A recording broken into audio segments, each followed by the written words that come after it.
नमस्कार दोस्तों, मैं धनंजय कुमार एक बार फिर से मेरे इस यूट्यूब चैनल CGG के वी DK में सभी दोस्तों का हार्दिक स्वागत करता हूं। तो दोस्तों, आप लोग जान रहे हो पिछले क्लास में आप लोग का छत्तीसगढ़ का पूरा प्राचीन इतिहास समाप्त कर दिया था।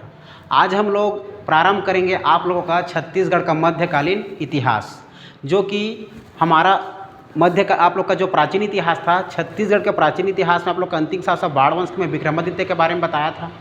ठीक है, तो उसको हत्या करके हमारे जो त्रिपुरी अर्थात जबलपुर आप लोग का मध्य प्रदेश क्षेत्र, वहाँ के एक राजा था त्रिपुरी कलचुरी के राजा। कौन? शंकरगढ़ द्वितीय बोलो चाहे शंकरगढ़ बोलो, शंकरगढ़ द्वितीय ने उसको पराजित करके हमारे जो मान के चलो आपका जो विक्रमादित्य था पाली क्षेत्र कोरबा को क्या बनाया था? राजधानी। तो पूरा जो शंकरगढ़ का ध्यान था, जो त्रिपुरी के राजा त्रिपुरी कलचुरी के राजा शंकरगढ़ था मध्य प्रदेश का, जो कि हमारे छत्तीसगढ़ पर उसका पूरा ध्यान था पाली कोरबा क्षेत्र में। क्लियर है? तो याद रखना, वो ही आ करके शंकरगढ़ MP, त्रिपुरी कलचुरी जो जबलपुर MP तरफ से शंकरगढ़ आ करके हमारे कोरबा पाली क्षेत्र के जो विक्रमादित्य था शासक, उसको हरा करके कलचुरी वंश की स्थापना किया। वही कलचुरी विभाजित होकर के हमारे छत्तीसगढ़ में रतनपुर कलचुरी और आप लोग का रायपुर कलचुरी में डिवाइडेड हुआ। तो आज हम लोग आप लोग के छत्तीसगढ़ मध्यकालीन इतिहास के बारे में, पूरे हम लोग का मध्यकालीन इतिहास में 5 राजवंशों को पढ़ेंगे। तो यही देखते हैं दोस्तों, सबसे पहले छत्तीसगढ़ में हमारा जो मध्यकालीन इतिहास है उसको कितने भागों में बांटा गया और कौन कौन से राजवंशों को, कौन कौन से शासकों को हम लोग छत्तीसगढ़ के मध्यकालीन इतिहास में पढ़ते हैं, उसको आज मैं पूरा बताता हूँ। तो देखो दोस्तों, आज आप लोग का हेडिंग रहेगा छत्तीसगढ़ में मध्यकालीन इतिहास। तो याद रखना, आप लोग का चर्चा का विषय रहेगा छत्तीसगढ़ में मध्यकालीन इतिहास। तो हेडिंग डालना आज आप लोग छत्तीसगढ़ में, ठीक है, छत्तीसगढ़ में मध्यकालीन इतिहास या छत्तीसगढ़ का मध्यकालीन इतिहास। याद रखना, छत्तीसगढ़ का मध्यकालीन इतिहास बोलो चाहे छत्तीसगढ़ में मध्यकालीन इतिहास देखो। ठीक है, तो याद रखना दोस्तों। चलो के लिख देता हूँ, काहे घबरा रहे हो। लो, छत्तीसगढ़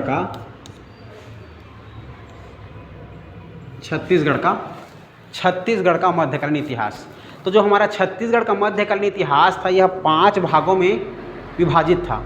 5 चरणों में विभाजित करके इसको अध्ययन कर सकते हैं दोस्तों। देखो तो 5 चरण क्या क्या है। तो 5 चरण याद रखना आप लोग। देखो 5 चरण क्या क्या था याद रखना। इसको हम कितने चरणों में भाग कर सकते हैं? 5। तो 5 चरणों में इसको हम लोग विभाजित करके अध्ययन कर रही है। जैसे कि मध्यकालीन इतिहास हमारा सबसे पहले छत्तीसगढ़ के मध्यकालीन इतिहास में आप लोगों का कौन आता है? पहले कलचुरी वंश आता है। ठीक है, इसको 5 भागों में विभाजित किया गया है दोस्तों। 5 भागों में। पहला क्या है आप लोग का? पहला याद रखना आप लोग कलचुरी। पहला याद रखना है कलचुरी वंश। ठीक है, दूसरा याद रखना है कलचुरी वंश के बाद फड़ी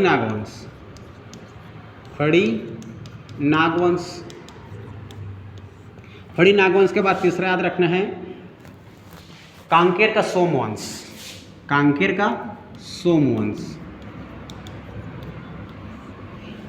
सोमवंश। इसके बाद याद रखना है छिंदक नागवंश। क्या याद रखना है? छिंदक नागवंश। क्लियर है? और लास्ट में याद रखना आप लोग 5वां था काकतीय वंश। क्लियर है? याद रखना आप लोग 5वां आप लोग का काकतीय वंश।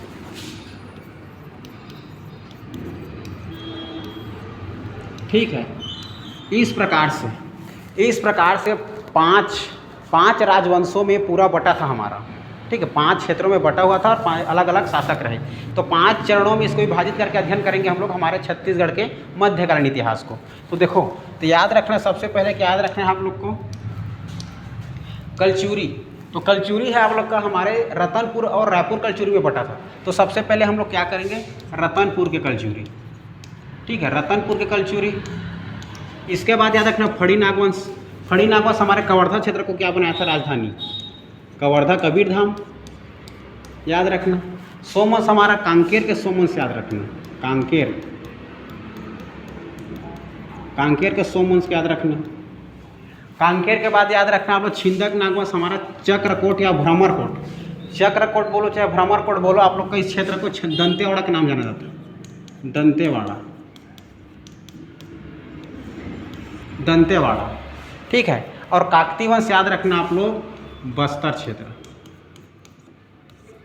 इस प्रकार से राजधानी बनाए थे काकती वंश ने बस्तर, छिंदक नागवंश से आप लोग का दंतेवाड़ा, सोमवंश कांकेर और खड़ी नागवंश ने कवर्धा और कलचुरी से रतनपुर। ठीक है दोस्तों, इतना। इसको देखो मैप में देख लो आप लोग अच्छे से, ठीक है, मैप में समझना, मैप में अच्छे समझो दोस्तों, इसको मैप में जानना जरूरी है।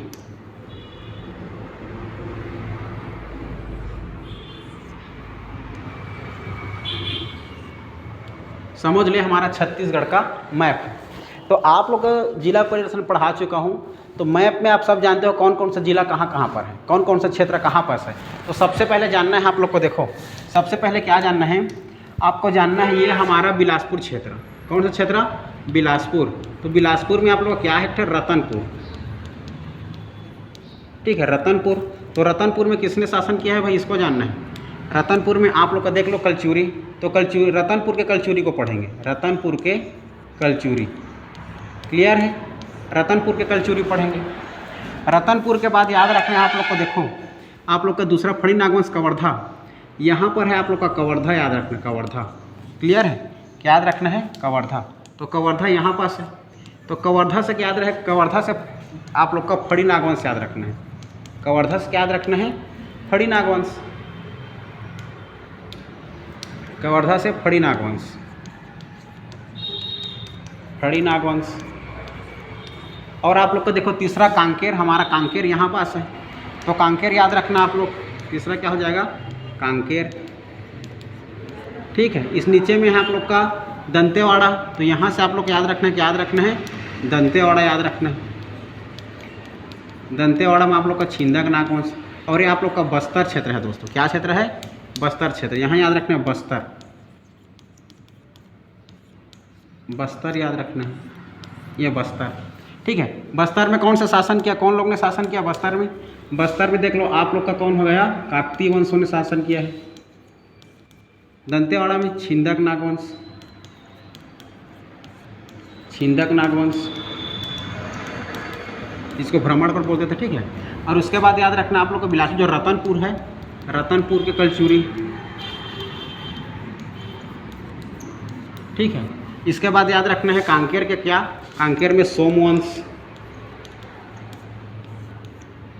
सोमवंश। और कवर्धा में आप लोग का खड़ी नागवंश, खड़ी नागवंश याद रखना है। ये इस प्रकार से दोस्तों हम लोग क्या करेंगे?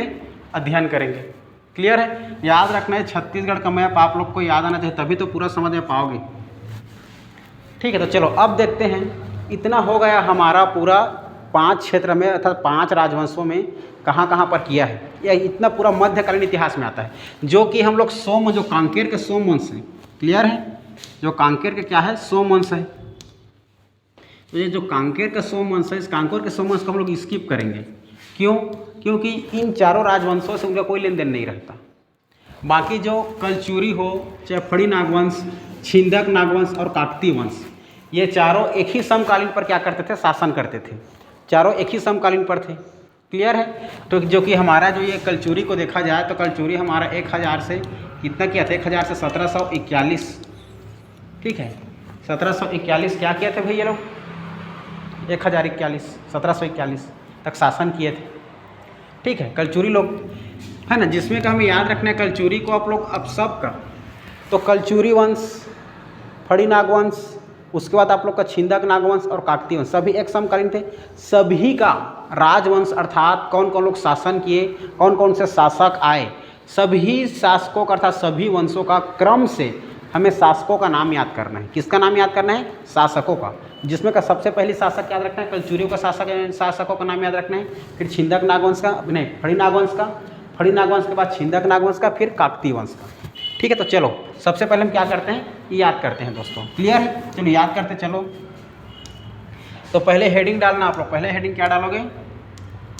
पहले डालना है हम लोग किसके बारे में याद करेंगे? रतनपुर के कलचूरी। ठीक है, रतनपुर के कलचूरी के बारे में हम क्या करेंगे? पहले याद करेंगे नाम, कौन कौन से शासकों ने क्या किया? शासन किया। तो रतनपुर के कलचूरी। तो सबसे पहले मैं एक ट्रिक बता रहा हूँ दोस्तों, उसी ट्रिक से पूरा याद करते चलना। ये ट्रिक आपको दोबारा नहीं मिलने वाला, तो ट्रिक से पूरा याद करते चलना और वीडियो को पूरा अंत तक देखना। जब तक वीडियो को पूरा अंत तक नहीं देखोगे तब तक समझ नहीं पाओगे। तो पहले सभी शासकों का नाम याद करना है, सभी क्षेत्रों में जो फैला हुआ है। तो पहले कलचूरी को याद करें। चलो, तो पहले कलचूरी में याद रखना है। देखो आपको पहले मैं ट्रिक बता रहा हूँ, पहले के याद रखना है। ठीक है, कलिंग राज और कमल राज, के बाद याद रखना है आप लोग को रत्नदेव, पृथ्वीदेव और जाजलदेव, आरपीजे। ठीक है, क्या याद रखना है? आरपीजे याद रखना है, आरपीजे। के बाद क्या याद रखना है? आरपीजे, आरपीजे। रत्नदेव प्रथम, पृथ्वीदेव प्रथम और जाजलदेव प्रथम, ये प्रथम है।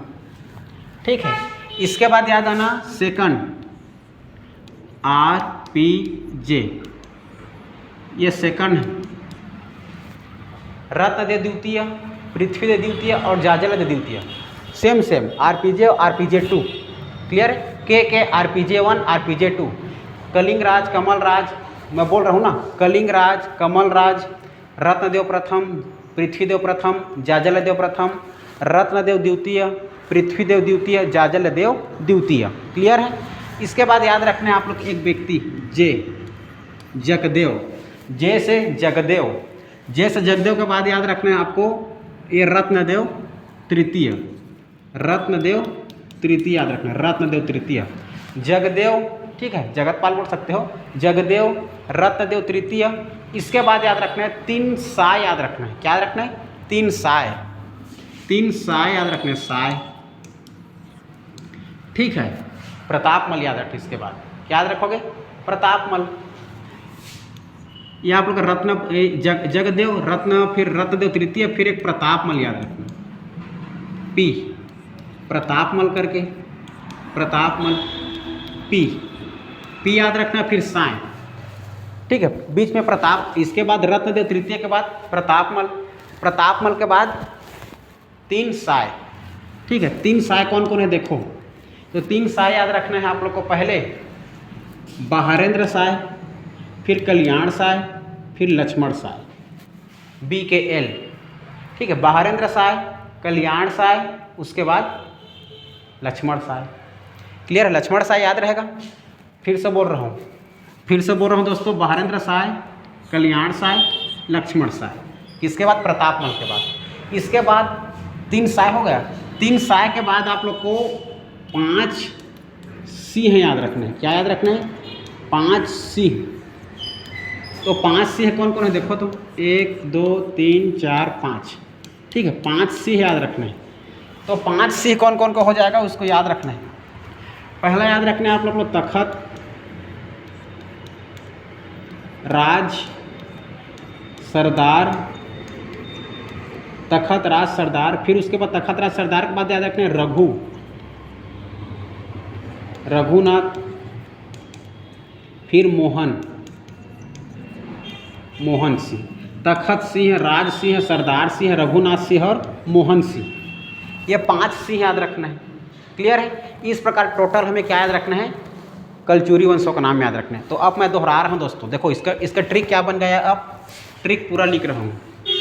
ठीक है, इसके ट्रिक को आप लोग नाम से याद रखना, KRPJ प्रथम, फिर उसके बाद RPJ सेकेंड, फिर उसके बाद क्या बन गया? जगदेव, फिर रत्नदेव तृतीय, फिर उसके बाद क्या बन गया भाई? प्रतापमल के बाद बन गया 3 साय याद रखना है, 3 साय। तो 3 साय में कौन कौन? एक बहारेंद्र साय, फिर कल्याण साय, फिर आप लोग का लक्ष्मण साय। फिर 5 सिंह याद रखना है, तखत सिंह, राज सिंह, सरदार सिंह, रघुनाथ सिंह और मोहन सिंह।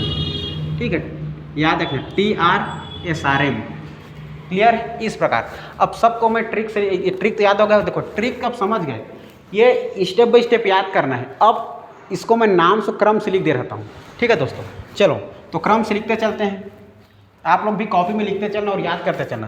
तो चलो कलचुरी काल का हम क्रम से लिखते हैं। लिखो कलचुरी, ठीक है। रतनपुर कलचुरी, रतनपुर कलचुरी का हम नाम स्टेप बाय स्टेप। पहला क्या था आप लोग का? के से कलिंगराज, क्या था? कलिंगराज। लिखना पहला कलिंगराज के से, दूसरा कमलराज, दूसरा के से कलिंगराज कमलराज। तीसरा क्या था आपका? रत्नदेव प्रथम, रत्नदेव प्रथम। रत्नदेव प्रथम के बाद पृथ्वीदेव, पृथ्वीदेव प्रथम। पृथ्वीदेव प्रथम के बाद जाजल्यदेव, जाजल्यदेव प्रथम। ये तीनों प्रथम है, ठीक है। अब सेम तीनों का नाम क्या करेंगे? सेम सेकंड में याद रखना है, क्लियर है? सेम सेकंड में याद तो रख लो। देखो जैसे कि रत्नदेव, रत्नदेव सेकंड, पृथ्वीदेव, पृथ्वीदेव सेकंड, फिर आप लोग का जाजल्यदेव, जाजल्यदेव क्या हो जाएगा? सेकंड, क्लियर है? ये रत्नदेव से रत्नदेव सेकंड बन गया, पृथ्वी से पृथ्वीदेव सेकंड बन गया और जाजल से जाजल्यदेव सेकंड बन गया, क्लियर है? अब इसके बाद क्या याद रखना है? इसके बाद अगला शासक याद रखना है दोस्तों आप लोग को। देखो इस कलिंगराज के मतलब ये आपको जाजल्यदेव सेकंड के बाद याद रखना है आप लोग को जगतपाल या जगत देव लिख सकते हो। जगत देव लिखो, जगतपाल लिखो, वही है, ठीक है। जगत देव लिख लो। जगत देव के बाद याद रखना है आप लोग को रत्नदेव तृतीय, ये आप सीधा यहीं से लिखना। ये रत्नदेव सेकंड के बाद रत्नदेव तृतीय, रत्नदेव तृतीय याद रखना। रत्नदेव तृतीय के बाद एक व्यक्ति याद रखना आप लोग, प्रतापमल, प्रतापमल, प्रतापमल। अब इसके बाद प्रतापमल के बाद तीन साय याद रखना है। क्या? तीन साय। वो तीन साय क्या क्या था? तीन साय आप लोग को बताया था। पहले बी से बहारेंद्र साय, बहारेंद्र साय। बहारेंद्र साय के बाद क्या बताया? बहारेंद्र के साय बाद आप लोग को कल्याण साय, कल्याण साय। कल्याण साय के बाद एक और साय बताया था आप लोग को। कौन सा साय बताया था? लक्ष्मण साय। ये हो गया लक्ष्मण साय, लक्ष्मण साय, क्लियर है? तीन साय हो गया। अब पांच सिंह याद रखना है। क्या याद रखना है? पांच सिंह याद रखना दोस्तों। चलो वो पांच सिंह को याद रख लेना। पांच सिंह कौन कौन थे? देखो पांच सिंह कौन कौन थे वो याद रखना है। तो पहले याद रखना तखत राज सरदार, तखत राज सरदार। उसके बाद रघुनाथ, फिर लास्ट में मोहन, क्लियर है दोस्तों? सब में सिंह लगा देना। तखत सिंह, राज सिंह, सरदार सिंह, रघुनाथ सिंह और आप लोग का मोहन सिंह, क्लियर है दोस्तों? इस प्रकार याद रखना। देखो हमारा हो गया ये कलचुरी वंश का राजधानी, मतलब कलचुरियों से क्रम से क्या हो गया? कलचुरियों का क्रम से शासकों का नाम बोल दे रहता हूँ एक बार। के से कमल, फिर के से आप लोग का नहीं, के से कलिंग, के से कलिंगराज, फिर कमलराज, कलिंगराज, कमलराज, रत्नदेव प्रथम, पृथ्वीदेव प्रथम, जाजल्यदेव प्रथम। इसके बाद याद रखना है, याद रखना आप लोग रत्नदेव सेकंड, पृथ्वीदेव सेकंड और जाजल्यदेव सेकंड। फिर जगतदेव, जगतदेव के बाद याद रखना आप लोग को रत्नदेव तृतीय, रत्नदेव तृतीय के बाद याद रखना है प्रतापमल, प्रतापमल के बाद याद रखना है तीन साय। तीन साय में क्या क्या है? बहारेंद्र साय, कल्याण साय और लक्ष्मण साय। इसके बाद पांच सिंह, तखत सिंह, राज सिंह, सरदार सिंह, रघुनाथ सिंह और आप लोग का अंतिम मोहन सिंह। ये दोनों हम लोग का क्या था? दोनों हमारा मराठा अधीन था, ठीक है। मराठों के अधीन प्रथम पूछेगा, मराठों के अधीन प्रथम शासक रघुनाथ सिंह और अंतिम शासक मोहन सिंह, और कलचुरों का अंतिम शासक मोहन सिंह। और इसका हमारा जो कलिंग राष्ट्र है संस्थापक था, क्या था? संस्थापक था, जो कि तुमाड़ को अपना क्या बनाया था? राजधानी बनाया था। तुमाड़ को अपना राजधानी बनाया था, कलिंग राज्य। क्लियर है? सबको मैं धीरे धीरे बाद में विस्तार करूंगा, पहले सभी शासकों का याद नाम करूँ। कलिंग का हमारा जो क्या है, कलिंग बोलता हूँ, हम लोग कलचुरी शासक याद हो गया। कलचुरी शासक के बाद आप लोग का अगला क्या था? अगला था कलचुरी फड़ी नागवंश। देखो चलो फड़ी नागवंश। अब देखते हैं आप लोग का दूसरा याद रखना दोस्तों, फड़ी नागवंश। दूसरा क्या था? फड़ी नागवंश। फड़ी नागवंश याद रखना।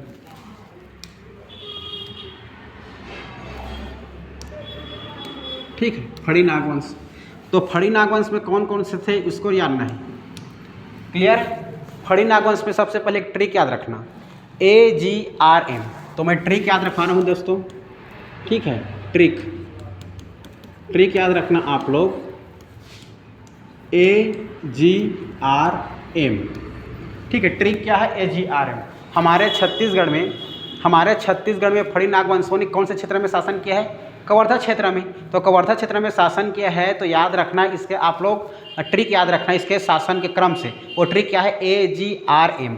ए से याद रखना है आप लोग को, देखो ए से याद रखना है, जी से याद रखना है, आर से याद रखना है और एम से याद रखना है। ए से याद रखना है अहिराज, ए से क्या याद रखना है? अहिराज। और जी से याद रखना है आपको, जी से हो जाएगा आपका जी गोपाल।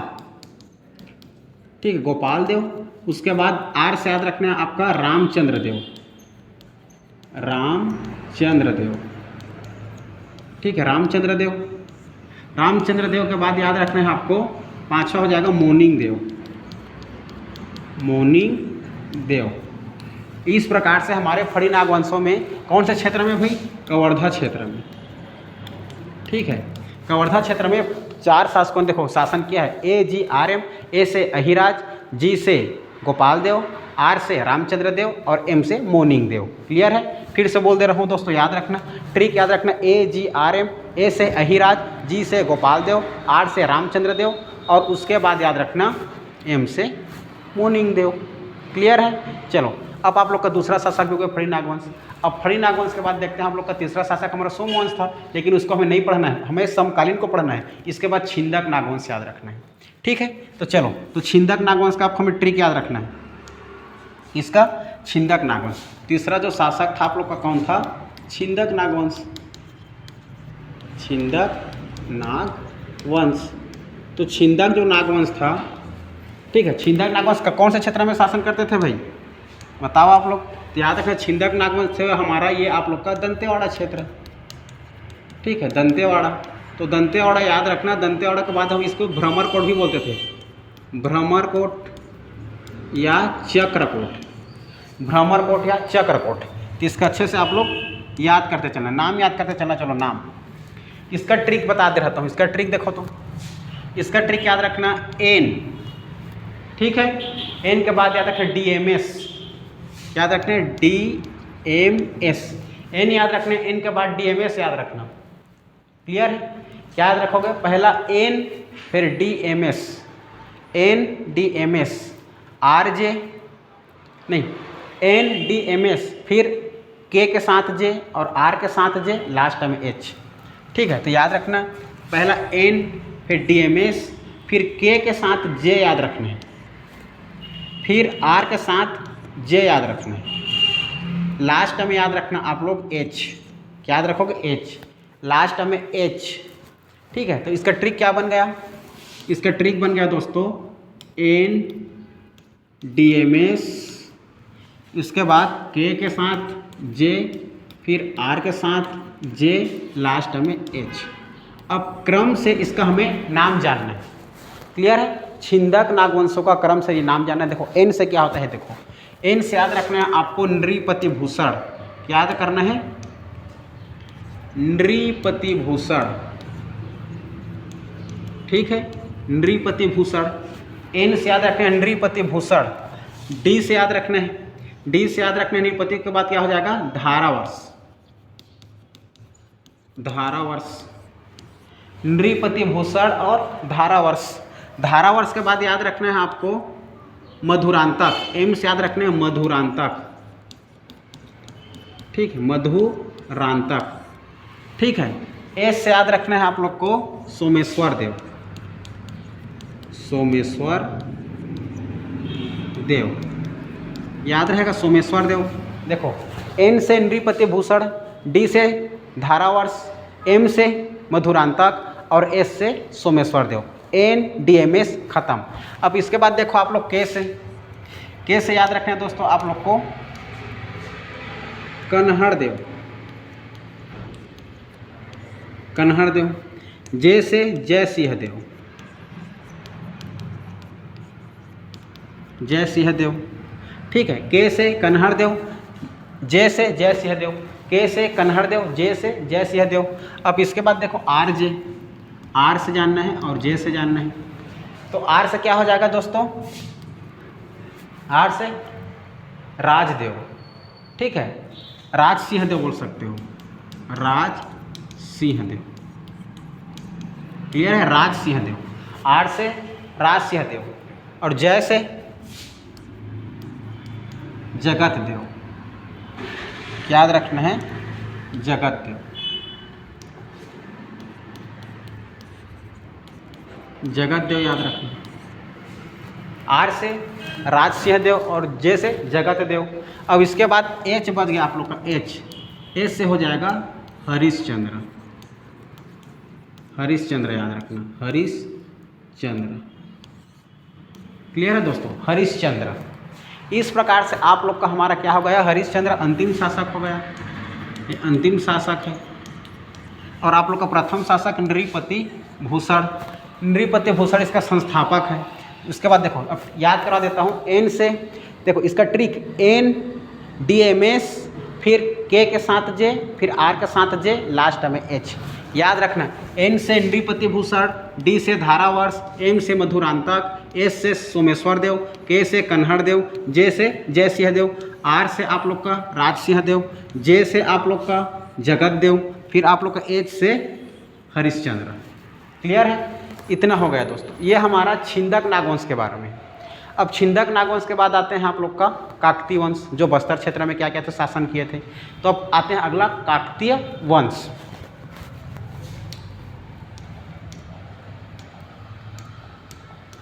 हेडिंग डालना आप लोग काकतीय वंश,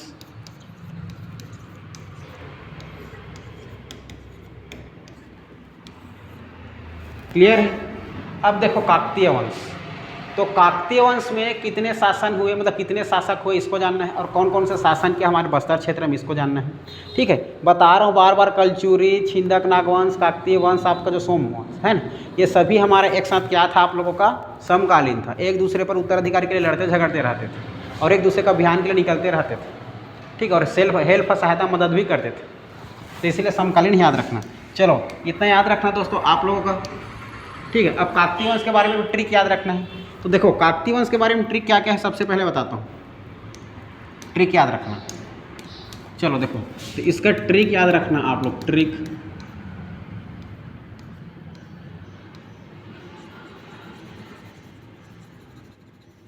इसका ट्रिक,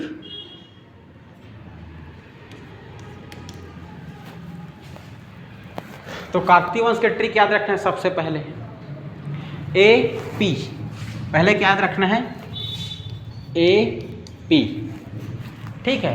ए पी के बाद याद रखना है dad, A P dad, A P dad. इसके बाद M double B, A P dad M B B, A P dad M B B, A P dad M B B. इसके बाद याद रखना है आप लोग को आर पी पी, ठीक है, आर पी पी। तो देखो ट्रिक याद रखना काकतीय वंश का, काकतीय वंश का ट्रिक है दोस्तों, सबसे पहले याद रखना ए पी, फिर D A D dad, A P dad M B B R P P, A P dad M B B R P P, R P P, clear है। देखो और काकतीय वंश से हमारे इधर कौन ट्रिक हो गया आप लोग का, तो ट्रिक हो गया तो आप नाम जानते हैं। ये हमारे कौन से क्षेत्र में शासन करते थे भाई, याद रखना आप लोग, ये आप लोग का हमारे बस्तर क्षेत्र में क्या करते थे, शासन करते थे, बस्तर राजधानी था। क्लियर है। अब इसका ट्रिक हम लोग याद करते चलते हैं। चलो तो याद करते चलते हैं आप। तो पहला क्या है, ए है, दूसरा क्या है, पी है, तीसरा क्या है, डैड है ना, डैड। तो चलो पहले इन पांचों को देख लेते हैं। पांचों को पहले देखते हैं। तो पांचवा क्या है, ए से क्या हो जाएगा, अन्नम देव, अन्नम देव। पी से याद रखना है, पुरुषोत्तम देव, पुरुषोत्तम देव। क्लियर है।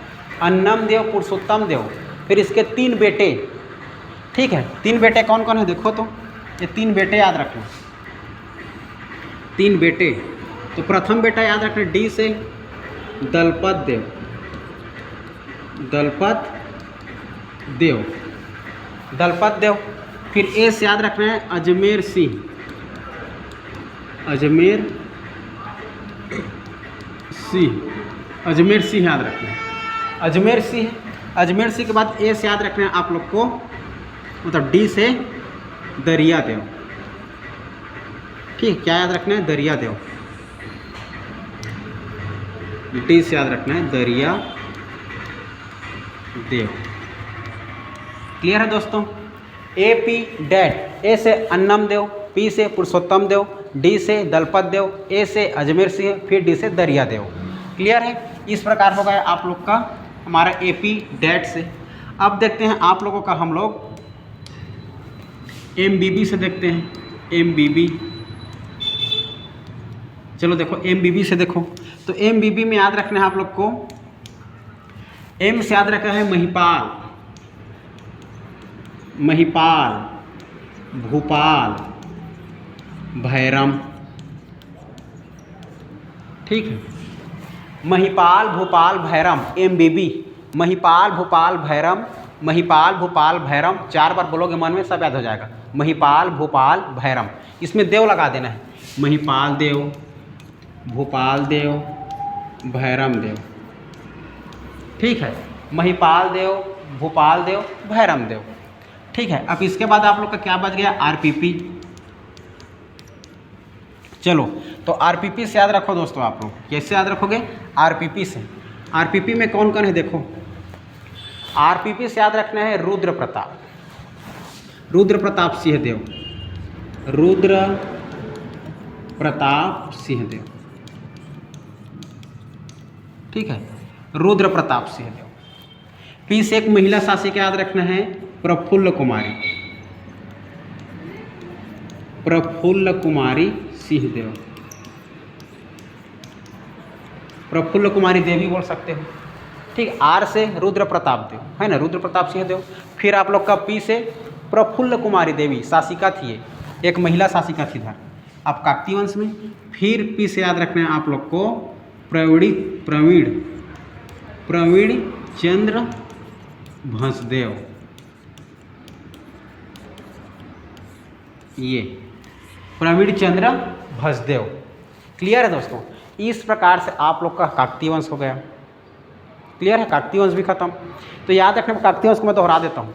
ए पी डैड, उसके बाद डैड के साथ M B B, R P P. तो ए से अन्नम देव, पी से पुरुषोत्तम देव, डैड से दलपत देव, अजमेर सिंह, दरिया देव, एम बी बी से महिपाल देव, भूपाल देव, उसके बाद भैरम देव है ना, महिपाल, भूपाल, भैरम देव। बच गया are P P Rudra Pratap, P से प्रफुल्ल देवी, और आप लोग का फिर पी से प्रवीण चंद्र भंसदेव। प्रवीण याद रखना है। इस प्रकार से आप लोग का ख़त्म होता है दोस्तों पूरा पांचों राजवंश। अब इस पांचों राजवंश को हम लोग विस्तार से पढ़ेंगे। पहले कलचुरी को पढ़ेंगे, फिर फड़ी नागवंश को पढ़ेंगे, फिर छिंदक नागवंश को पढ़ेंगे, फिर आप लोग का काकतीय वंश को पढ़ेंगे। लास्ट में सोमवंश को थोड़ा सा देखेंगे, जो कांकेर का सोमवंश है, वो इम्पोर्टेंट नहीं, फिर पढ़ेंगे उसको। क्लियर है। याद रखना, इतना याद रहेगा। चलो अब देखो, एक बात बता रहा हूँ आप लोग को, हमारे एग्ज़ाम में ना ये सभी इम्पोर्टेंट है, और आप लोग ध्यान से पढ़ाई करो। अगर 3 महीने अगर ध्यान से पढ़ाई कर दोगे ना, इसी 3 महीने में आप लोग ध्यान से पढ़ाई कर दिए, मतलब समझ जाना आप लोग का सक्सेस होना तय है। यही 3 महीना आप लोग के पास है बोर्ड के सीजन में। जितना हमारा चल रहा है ना आप लोग का आचार संहिता होने के बाद सबकी एग्ज़ाम होगा तुरंत और समय नहीं पाओगे आप लोग। तो यही समय है बैठ के आप लोग का पढ़ने का। अगर अभी नहीं पढ़े तो सोच लो, आप लोग को बोलता हूँ बार अभी 6-6 घंटा 7-7 घंटा बैठ कर पढ़ लो। अभी 6 घंटा 7 घंटा बैठ कर पढ़ाई नहीं किया मतलब समझ जाना अगले भविष्य में आप लोग का 12 घंटे मजदूर की तरह काम करना पड़ जाएगा आप लोग को। समझ रहे हो? पढ़ाई एक ऐसी चीज़ है आप लोग का जो आप लोग को नीचे से बहुत ऊपर ले जा सकता है। यही आप लोग का भविष्य का क्या करेगा, निर्धारण करेगा दोस्तों। समझ रहे हो? तो मैं ज़्यादा समझाना नहीं चाहूँगा आप लोगों को क्योंकि आप लोग समझदार हो। हमारे सभी जो क्लास है बहुत इंपॉर्टेंट है। मैं आप लोग के लिए डेली मेहनत कर रहा हूँ दोस्तों। तो आप लोग भी मेरे लिए थोड़ा सा सपोर्ट करना, शेयर कर देना, लाइक कर देना और कमेंट कर देना। लाइक और कमेंट तो ज़रूर करना और नए अगर मेरे चैनल में नए हो तो सब्सक्राइब भी कर देना। समझ रहे हो? फिर मिलेंगे दोस्तों हम लोग ऐसे ऐसे वीडियो में। तब तक के लिए जय हिंद, जय भारत, जय छत्तीसगढ़।